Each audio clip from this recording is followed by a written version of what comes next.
Ini transfer of teknologinya gimana? Nah, saya kira salah satu concern BRIN adalah bagaimana percepatan transfer teknologi yang tinggi yang selama ini datang dari negara-negara lain, ini juga harus mulai menjadi perhatian kita. Itu kan menunjukkan bahwa sebenarnya talent-talent yang bagus, kalau dikelola dengan baik, itu bisa menghasilkan pelaku-pelaku yang tangguh. Nah, sehingga kata kuncinya adalah talent management. Indonesia itu kan negara kepulauan. Kalau negara kepulauan, kemudian riset di bidang kelautan itu minim, ya aneh.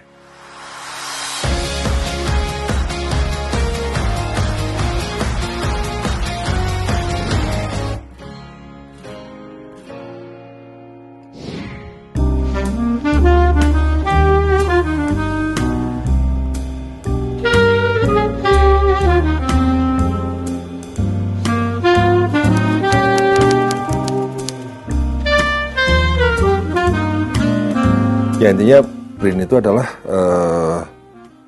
pertaruhan riset kita ke depannya. Bangsa kita akan menjadi bangsa besar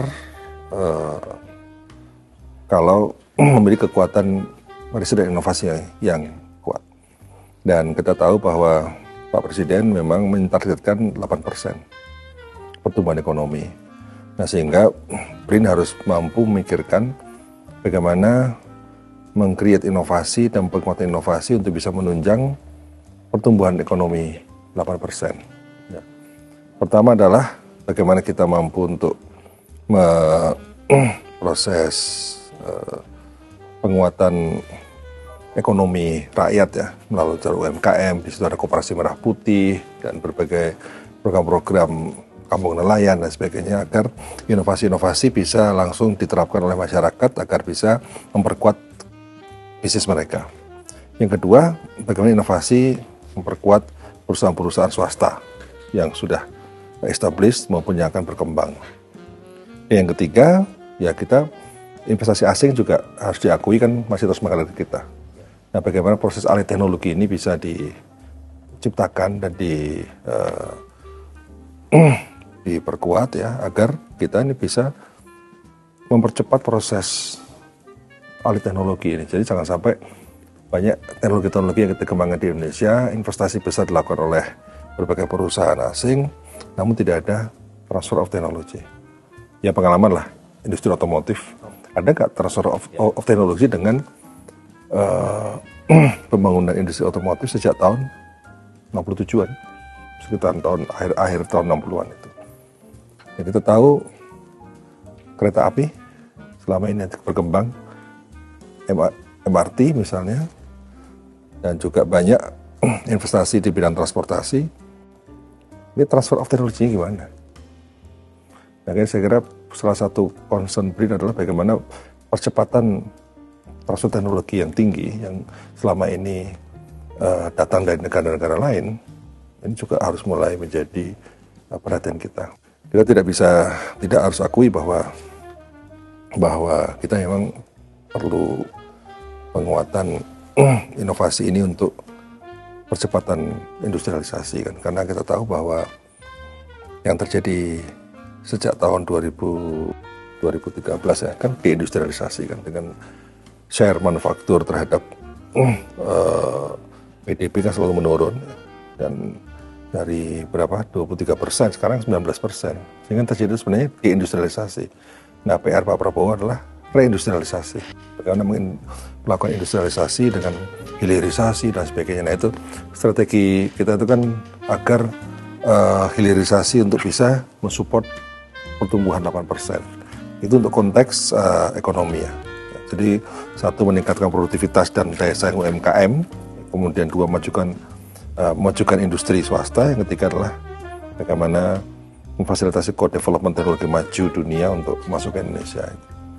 Jadi itu yang saya kira 3 track untuk konteks ekonomi ya.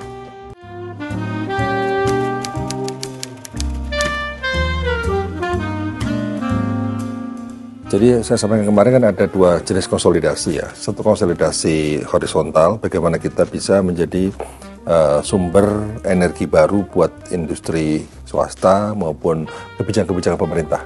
Kita bisa menjadi semacam think tank pemerintah ya.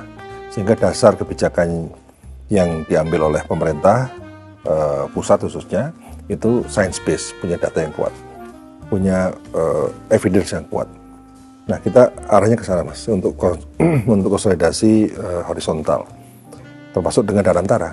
Nah, Danantara itu adalah salah satu engine of growth dari ekonomi kita ke depan, dan kita akan BKN bisa mensupport Danantara agar bisa menjadi industri yang ataupun usaha yang kuat. Namun juga yang secara vertikal itu kan bagaimana kita membina daerah, berida daerah itu agar juga satu dalam konteks policy, kebijakan daerah juga sudah saatnya berbasis pada sains. Jadi science based policy itu itu sudah menjadi keniscayaan.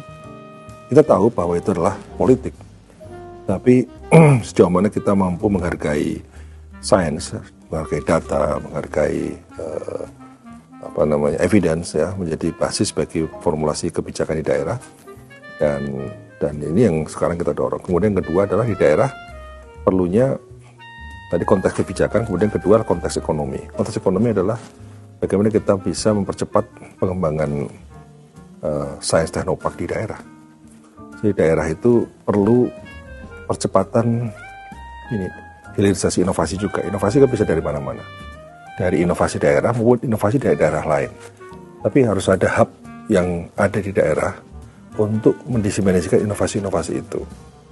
Nah, sehingga kalau kita bisa membangun sebuah kawasan sains teknologi di daerah, kemudian disitulah satu, inovasi-inovasi terkonsolidasi dengan baik. Kedua,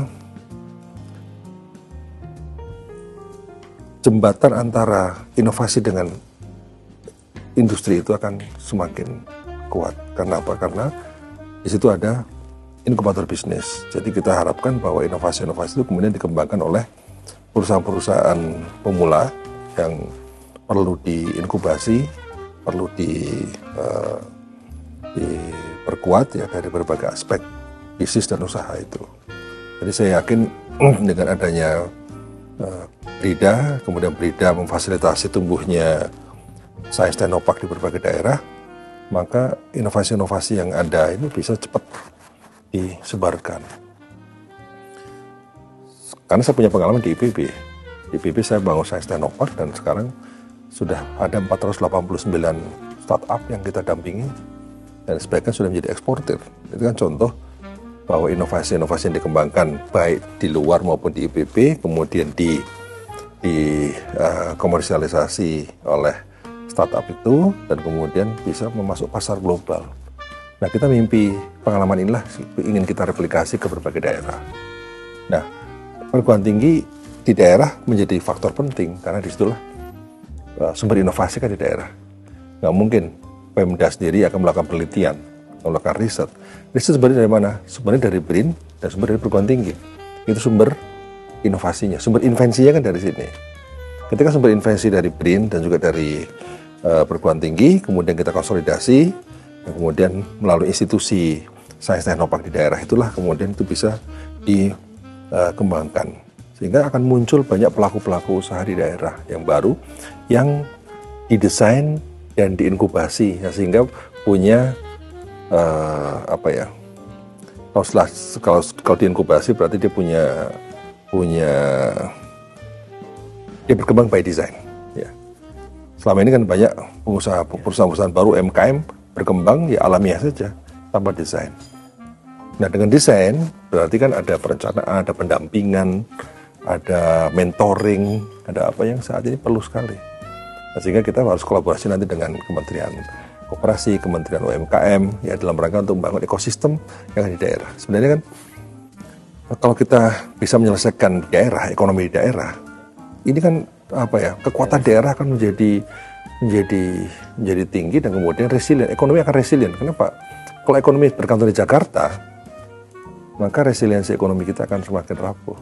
Tapi kalau ekonomi itu menyebar di berbagai daerah dan itu kuncinya adalah inovasi di daerah, maka insya Allah itu akan memberikan kontribusi pada satu stabilitas ekonomi nasional. Ya. Dan kemudian yang kedua, tentu dengan stabilitas ekonomi yang baik ya bisa menciptakan pertumbuhan yang stabil kan. Kan pertumbuhan 8% kan tidak mudah, tapi kan kita harus diupayakan dengan berbagai upaya, dengan berbagai langkah tadi. Istilahnya menarik itu, desentralisasi inovasi, ya. Desentralisasi pengelolaan inovasi di daerah itu. Maka tapi daerah kan yang paling penting capacity building. Sekarang membangun BRIDA aja, ya, belum 100% BRIDA terbangun. Nah, BRIDA udah bagus. Sebagian BRIDA itu kan melakukan misalnya hal yang simpel ya, melakukan lomba inovasi daerah. Ternyata lomba inovasi daerah itu saya pernah menjadi salah satu ya pengunjung lah, expo mereka, para finalis, bagus. Masyarakat UMKM itu ternyata punya inovasi-inovasi yang luar biasa. Nah, inilah dengan ekosistem yang bagus untuk menumbuhkan kreativitas daerah. Kata kuncinya kan capacity building di daerah, ya. Jadi ketika capacity building di daerah, ya mau tidak mau, satu, kita harus gandeng perguruan tinggi. Satu, sumber inovasi di perguruan tinggi. Kedua, kita harapkan lulusan-lulusan perguruan tinggi, ya, ini sebagian bisa menjadi salah satu aktor pelaku perusahaan pemula itu. Contohnya mana? Di IPB. Karena apa yang saya sampaikan ini sudah saya praktekkan semua. Sudah jalan di IPB. Alumni IPB, kemudian inovasi IPB, dia kembangkan usaha bisnisnya, kita dampingi pemasarannya, modal dan sebagainya, kemudian mereka menjadi eksportir. Itu sekarang sudah praktek, sudah kita lakukan.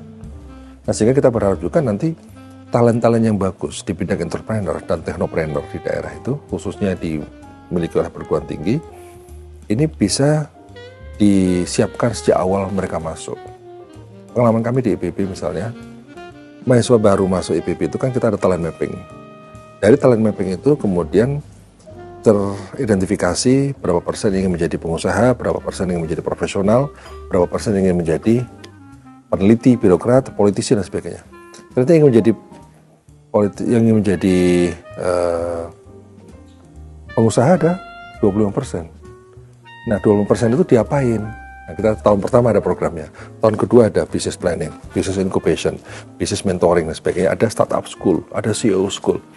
Dan akhirnya apa? Akhirnya mereka bisa ekspor pada saat semester 5. Semester 5 udah jadi eksportir. Itu kan menunjukkan bahwa sebenarnya talent-talent yang bagus, kalau dikelola dengan baik, itu bisa menghasilkan pelaku-pelaku yang tangguh. Nah, sehingga kata kuncinya adalah talent management.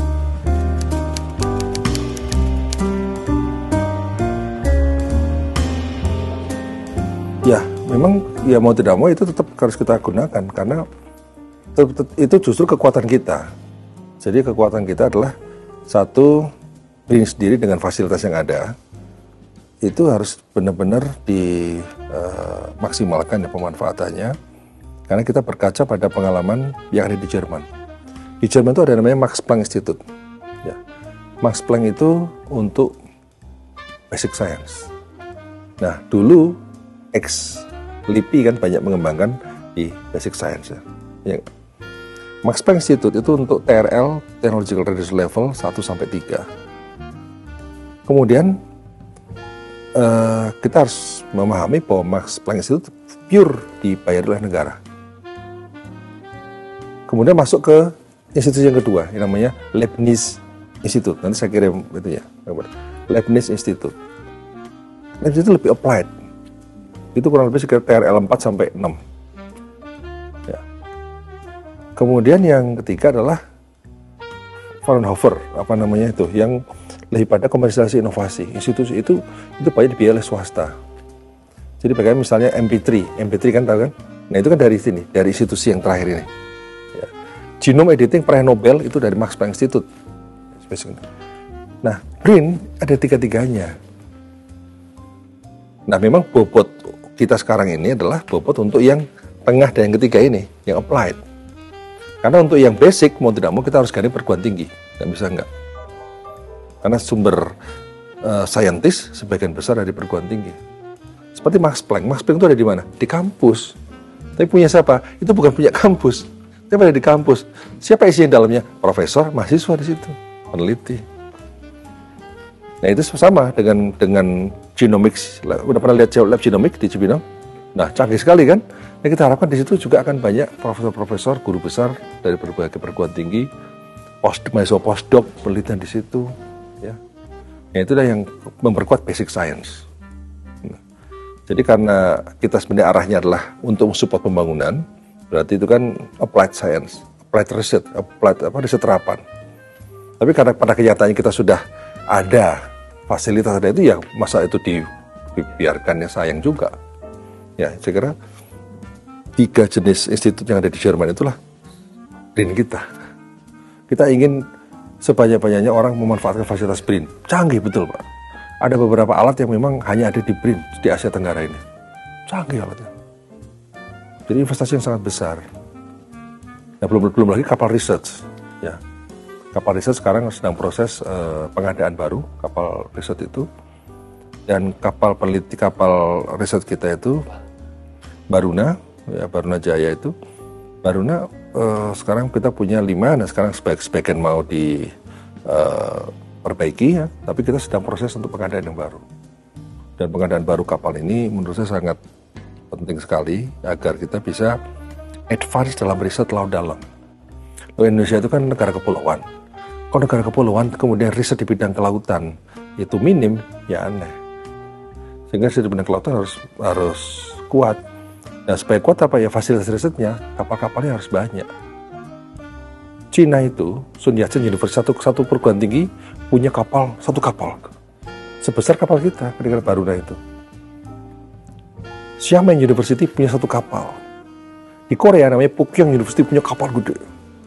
Kagoshima, alma saya, punya kapal gede.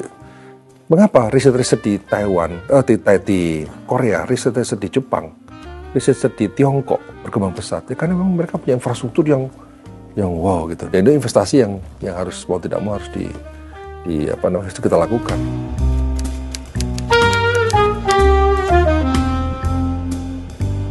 Konsep yang sekarang kita bangun dengan membangun kekuatan daerah.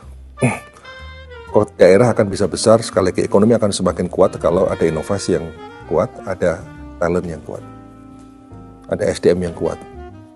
Nah, sekarang kalau inovasi saja nggak ada talent ya percuma.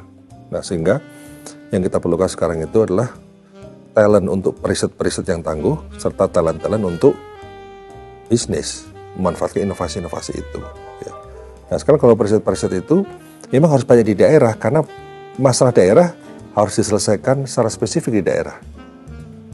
Nah, sehingga kita berharap para peneliti-peneliti yang memang sudah home base-nya di daerah, punya fasilitas di daerah, ya bagi kita yang penting adalah dia mampu menyelesaikan masalah daerah yang ada dengan fasilitas yang kita bangun ini. Ini contoh di Amerika. Di Amerika itu fasilitas riset di daerah itu kan cukup kuat dan dia spesifik. Itulah ada delegasi dari pemerintah kepada perguruan tinggi untuk dengan Land Grant University itu membangun pusat-pusat riset di daerah yang kemudian itu menjadi agent of extension service, agen penyuluhan. Jadi penyuluhan di Amerika bukan oleh penyuluh. Siapa penyuluh? Profesor-profesor. Karena apa? Karena dia punya lab-lab di daerah, ya di county-county, yang kemudian masalah-masalah di daerah itu diteliti di situ, kemudian dipecahkan di situ. Lab itu isinya siapa? Isinya mahasiswa PhD, profesor-profesor di situ. Makanya kalau BRIN mau eksis ya mau tidak mau, bagaimana kita menghidupkan budaya riset di daerah, ekosistem riset di daerah. Nah, kalau orang-orang BRIN ke Jakarta semua, terus siapa yang akan membangun ekosistem riset di daerah? Sini, tantangannya apa? Tantangannya adalah capacity building di pemerintah daerah. Kan tidak semua pemerintah daerah punya visi yang sama dengan kita. Bagaimana meyakinkan pemerintah daerah agar ekosistem riset inovasi daerah itu harus kuat di daerah. Kan itu kan butuh dukungan pemerintah daerah. Nggak bisa kita sendiri. BRIN tidak mungkin sendiri. Butuh kekuatan perguruan tinggi, butuh kekuatan pemerintah daerah. Tidak sekedar mendirikan BRIDA, tapi lebih penting lagi adalah bagaimana BRIDA berperan membangun ekosistem riset dan inovasi daerah. Nah, kita akan dorong BRIDA itu. Satu, mendorong ekosistem riset dan inovasi daerah. Yang kedua, ya BRIDA harus menjadi think tank-nya pemerintah daerah. BRIDA harus menjadi think tank bagi pembangunan daerah. Karena kalau seluruh proses pembangunan di daerah itu di backup oleh BRIDA dengan basis data yang baik, dengan pendekatan saintifik yang baik, maka akuntabilitas policy di daerah itu akan semakin tinggi, semakin kuat. Karena selagi menata masalah aset, selagi mendata aset yang BRIN itu berapa, karena BRIN itu punya aset sekitar nilainya 78 triliun. Dan itu sekarang makanya sekarang bagaimana kita mampu untuk memanfaatkan aset itu. Ini PR yang tidak mudah juga karena sebagian aset kan di daerah. Nah, lagi-lagi aset-aset di daerah itu akan kita revitalisasi, kemudian bisa menjadi engine mesin baru bagi ekosistem riset daerah. Nah, satu lagi ya, kita pun sekarang juga banyak hal besar ya, yang teknologi canggih, nuklir misalnya, ya, teknologi antariksa. Nah, sekarang itu kita juga sedang membantu untuk persiapan bandar antariksa di Biak itu. Nah, ini kan sesuatu yang BRIN harus menjadi salah satu pilar untuk melakukan riset di bidang keantariksaan yang memang itu sudah menjadi kompetensi kita. Kita juga sekarang mau siap untuk meluncurkan satelit ya, yang kita buat. Oh iya? Tenaga nuklir sudah. Iya. Dan tenaga nuklir kan sekarang sudah banyak ditemukan berbagai inovasi di BRIN, bagaimana mengawetkan makanan. Nah, sekarang gini, kita mengawetkan makanan, kita produksi makanan, produksi buah. Kita kirim ke Thailand dulu, kemudian diiradiasi di sana, baru diekspor ke Australia. Muter. Nah, sekarang kalau kita mampu mengembangkan alat-alat inovasi-inovasi seperti itu di kita, itu bisa membantu untuk percepatan ekspor juga kepada negara-negara yang memerlukan produk dengan kualifikasi seperti itu. Ya. Dan kita juga sama, sekarang juga kita ada beberapa inovasi-inovasi untuk MBG misalnya, ya.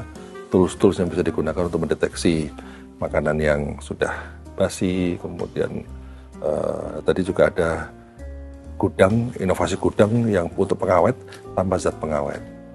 Itu sudah kita kembangkan, banyak lah. Makanya saya hari pertama jadi kepala BRIN yang kita lakukan apa? Mengidentifikasi hasil-hasil inovasi BRIN yang selama ini ada, Pak, yang harus kita kapitalisasi untuk didiseminasi, untuk komersialisasi dan sebagainya. Itu dipercepatlah proses pemanfaatannya. Jangan sampai inovasi-inovasi itu ya sekedar tertulis saja. Sekarang, dan saya terus terang bangga terhadap para peneliti BRIN dan rekayasa BRIN yang memang karyanya luar biasa. Nah, sekarang ini momentum menurut saya untuk memperkuat ya ekosistem riset inovasi di Indonesia melalui ya talent-talent yang sangat bagus yang ada di BRIN ini.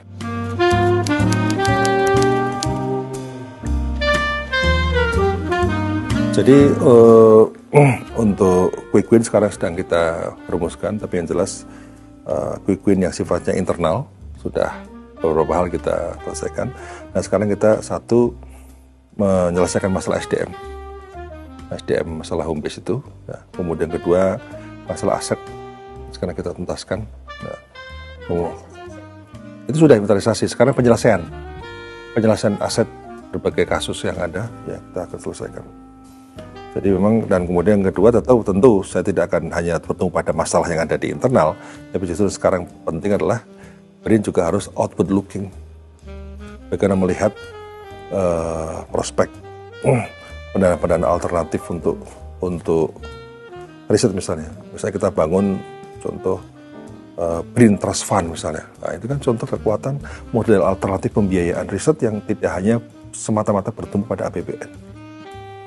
Tapi kita melibatkan berbagai pihak dalam rangka membangun BRIN Trust Fund misalnya itu. Kan saya kira sesuatu yang di dana abadi penelitian harus kita semakin perbesar dan perkuat.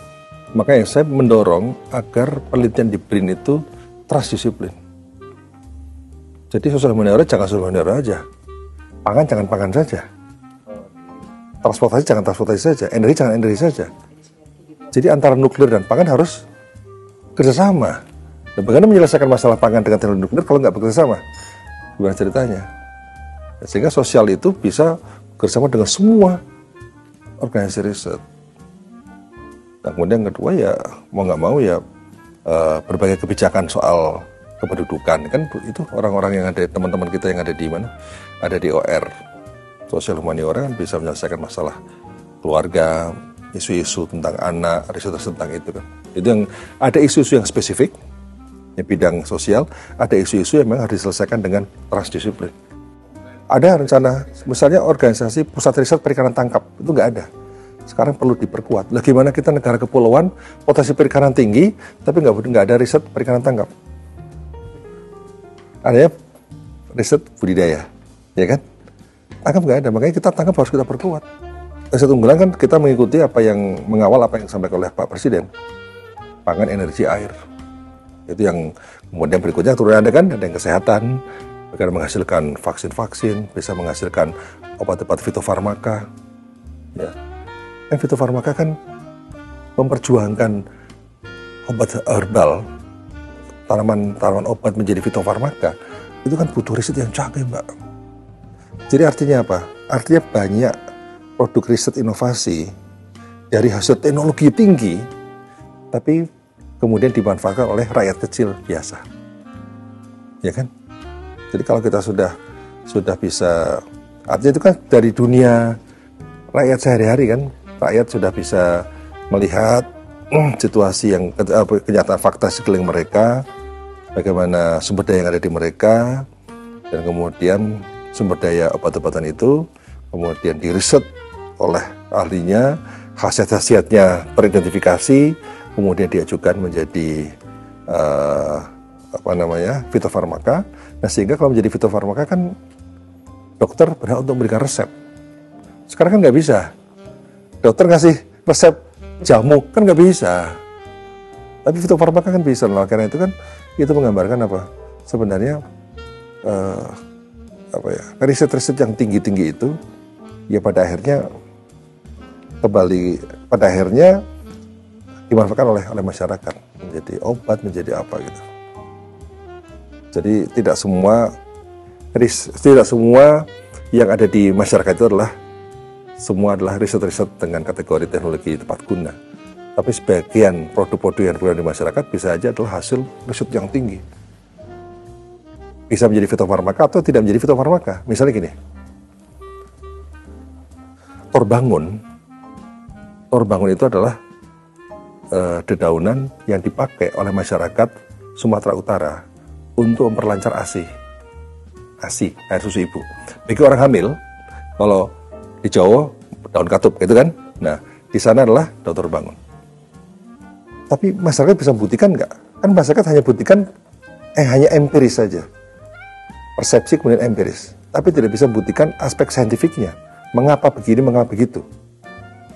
Nah, tugas saintis adalah mampu melakukan riset, membuktikan bahwa apa yang saat ini menjadi tradisi dan inovasi di daerah itu benar secara saintifik proven. Dan itulah peneliti IPB kemudian melakukan riset itu. Riset dan sebagainya terbukti ternyata adalah bahwa hasil dari penelitiannya menunjukkan bahwa benar bahwa kandungan-kandungan zat yang ada di daun Torbangun ini bisa efektif untuk memperlancar ASI. Jadi banyak praktek inovasi-inovasi di masyarakat, praktek di masyarakat yang butuh pendampingan sains untuk bisa membuktikan. Nah, kemudian sekarang kan berkembang inovasi berikutnya. Inovasinya apa? Daun Torbangun tidak hanya dimakan mentah, membuat pil, membuat mie instan daun Torbangun, membuat teh daun Torbangun, dan sebagainya. Nah itu, maka itulah bagaimana inovasi-inovasi itulah perlu adanya startup center. Nah, startup center itulah yang kemudian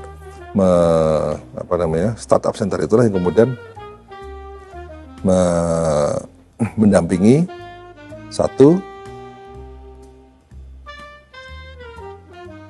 talent itu, tenan-tenan itu yang mengembangkan inovasi itu. Dia melakukan riset di bidang situ, kemudian dikembangkan bisnisnya. Nah, startup center adalah mendampingi, mentorship, ya, kemudian mengarahkan, kemudian ya mengarahkan pasarnya seperti apa, pembiayaan seperti apa, dan kemudian bisa menjadi sukses. Itu kan praktek masyarakat. Tapi sains harus hadir. Nah, coba bayangkan Pak, praktek masyarakat yang disebut itu kan local knowledge itu di masyarakat itu banyak sekali. Dan itu butuh orang ilmu sosial, humaniora, berkolaborasi dengan orang-orang biokimia, ya, orang-orang kimia untuk bisa menganalisis senyawa-senyawa apa yang ada dalam kandungan daun-daun itu. Gitu. Karena apa? Orang-orang sosial meneliti bagaimana kebiasaan-kebiasaan yang ada di masyarakat, ya, value-nya apa, kulturnya apa. Nah, sehingga sekarang praktek local knowledge yang ada di daerah itu menjadi salah satu hal yang penting bagi riset saintis untuk bisa membuktikan itu. Dan yang tahu local knowledge itu siapa? Ya kan orang daerah, Bu. Iya kan? Mestinya ini kan dikembangkan di Brida di Sumatera Utara. Kembangkan sains teknopark Sumatera Utara. Nanti kakao itu sains teknopark di Sulawesi Tengah. Ya. Dan inovasi-inovasi apa yang soalnya sudah dikembangkan oleh masyarakat lokal? Yang tahu orang Jakarta, yang tahu orang lokal. Nah, sehingga kita mendekatkan ke lokal supaya semua fenomena di daerah tertangkap oleh peneliti-peneliti kita. Sehingga itu bisa menjadi alat ataupun tema penelitian. Sehingga kita bisa menjustifikasi bahwa ini adalah tepat, bagus, dan sebagainya. Meskipun kita berharap riset dasar dikembangkan perguruan tinggi, tapi karena kita punya fasilitas, ya why not kita sama-sama mengembangkan itu dengan target ya mau nggak mau Nobel. Karena semakin banyak kita memiliki hadiah Nobel ya kan itu marwah bangsa kan di mata dunia.